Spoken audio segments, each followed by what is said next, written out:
काढून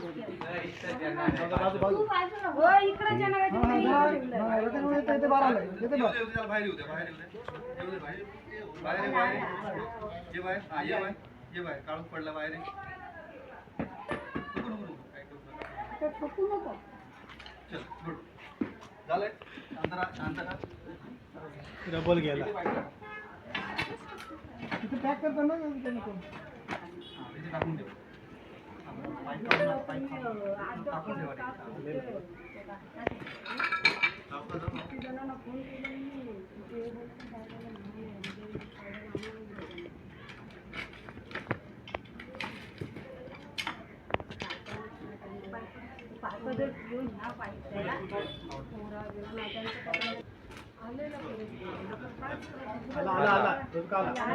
बुक माझ्याकडे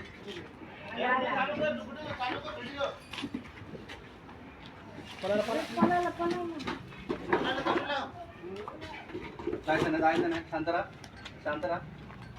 बुक दे झालंय बाहेर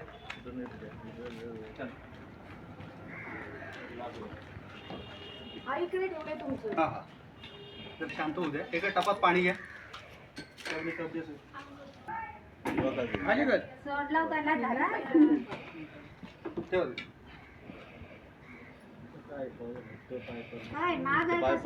अरे नाग आहे एवढं नाग सापांमध्ये प्रजात नाग पण विषारी आपलं जात का झालंय पाणी पिला नाही बाईक करण्याच्या मूडमध्ये पाणी पिला पाणी दिलं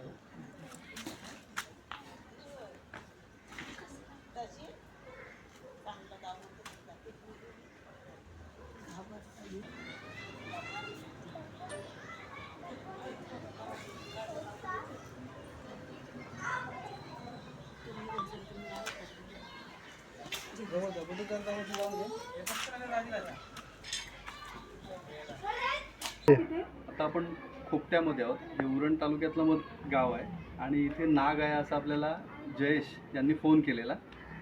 तर सगळीकडे आम्ही शोधलं. खरं तर त्या अननसाच्या झाडाखाली साप गेला असं इथल्या घरातल्या लोकांचं मत होतं, पण साप ड्रेनेज पाईपमध्ये होता. ह्या दादांनी खूप मेहनत घेतली, घरातल्या माणसांनी खूप मेहनत घेतली, पण साप सुरक्षित आहे. इंडियन स्पेक्टेकल कोब्रा, नाग साप, विषारी 4 साप आपल्या इथे सापडतात. नाग, मण्यार, घोणस आणि फुरसे. नाग, मण्यार, घोणस, फुरसे. Indian spectacle cobra, Russell's viper, common krait आणि सॉस्केल्ड वायपर. हे 4 साप जर विषारी सोडले तर बाकी सगळे साप बिनविषारी आहेत.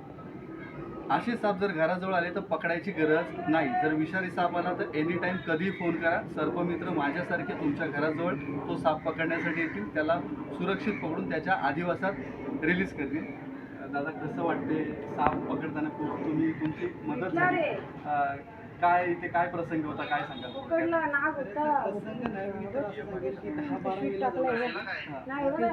कधी कॉल केला 10 मिनिटामध्ये हजर होतोय. 10 मिनिटामध्ये म्हणजे 10 ते 12 वेळा इथे नाग पकडले. मला वाटतं फुरशा पण पकडला मागच्या वेळी. घोणच जास्त. हां, आणि खरं तर मी आभारी आहे राकेश भाऊंचा, कारण त्यांनी खूप मेहनत घेतली. प्रत्येक वेळी कधी फोन केला आणि तरी 10 मिनिटं तिथं हजर होतात. आणि खरोखर तुम्ही मनापासून आभार, कारण आमच्या लोकांना अशी भीती वाटते सापाची. बरं, एक शेवटचा प्रश्न. हा जीव आता तुमच्या पुन्हा एकदा तुम्ही वाचवलाय, कसं वाटतंय? साप वाचले पाहिजेत की कसं, म्हणजे तुमचं काय मत? वाचलंच पाहिजे, कारण त्यांचं मी नेहमी व्हिडिओ बघत असतो, नेहमी राकेश सरांच्या. म्हणजे ते नेहमी सांगतात की वन्यजीव वाचले पाहिजे.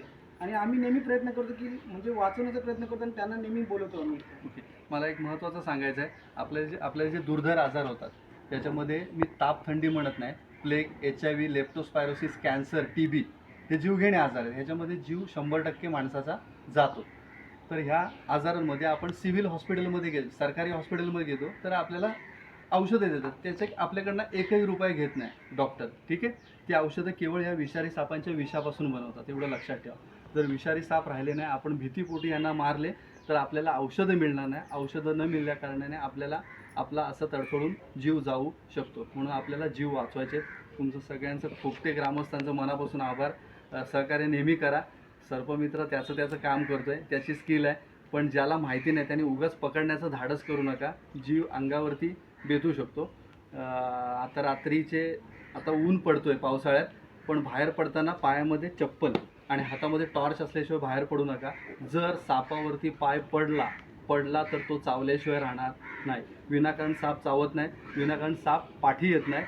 साप फक्त घराजवळ उंदीर, घूस, पाल, छोटे पक्षी, सरडे, कीटक खाण्यासाठी घराजवळ आलेला असतो. तुमच्या घराजवळ त्यांनी काहीतरी बघितलं असेल म्हणून तो तिथे आला आहे. तुमचं मनापासून आभार. जर असं काय वाटलं तर फॉरेस्ट डिपार्टमेंटचा हेल्पलाईन नंबर आहे 1926. 1926ला तुम्ही रात्री अपरात्री दिवसा कधीही मदतीसाठी फोन करू शकता. अन्यथा रेस्क्यूअरचे, माझ्यासारख्या रेस्क्यूअरचे तुमच्याकडे नंबर आहे, तुम्ही कधीही फोन करून मदत मागू शकता. ओके, जय हिंद, थँक्यू.